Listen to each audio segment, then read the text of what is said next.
This is NextGen12 in London, where I'm talking to Dr. Peter Cochrane, who's just given the opening keynote. Peter, you talked about the bigger picture. Tell us more. What I tried to do was open people's minds to more than television and faster access to the internet, but the implications for industry, home workers, and the planet if we don't do things in a new and different way. We can't continue with the industries of old and the old ways of working.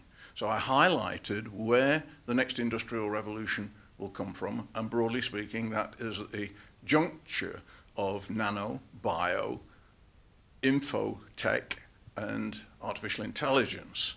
It's about materials, and it's about not wasting energy, new forms of fabrication, deployment, and about a world of smarts, the Internet of Things, which includes you and I, by the way.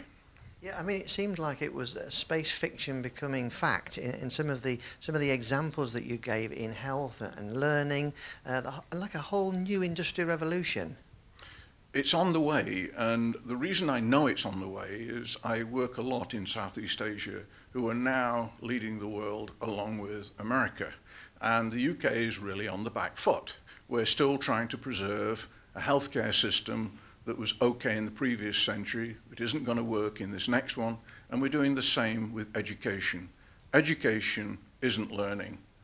It really isn't. And we have to look at the way we're going to change our ways to meet the demands of a modern world. And any ideas? How do you think we're going to do it? Well, a good example would be the half-life of information. Your typical doctor goes to university school for 7 years. The half-life of medical information is about 3.5. So by the time they finish their course, they're only 3.5 years behind. Physicists, on the other hand, enjoy about 14 years worth of information or knowledge before it wears out.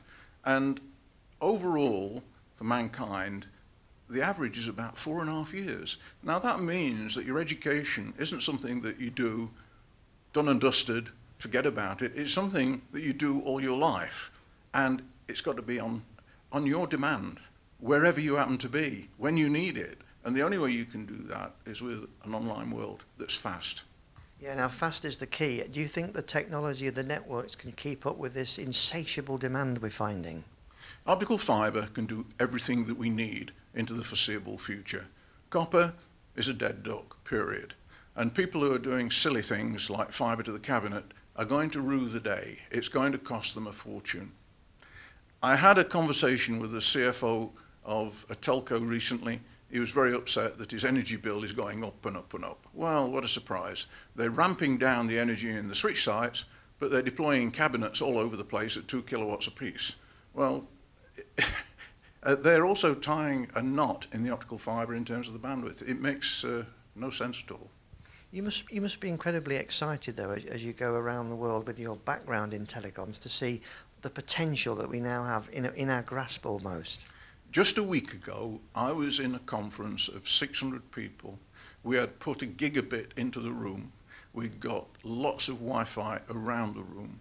A minister next to me got his iPad out, tapped the screen, and then jumped back in shock. There must be something wrong. And I had a look. I said, well, why do you think there's something wrong? He said, well, it normally takes 3 minutes to download my files, and this opened immediately. And he did a day's work in an hour. The lady to my right not only uploaded a movie, but she also uploaded all the latest updates to all her applications on her laptop, all in less than 5 minutes. And it's about time.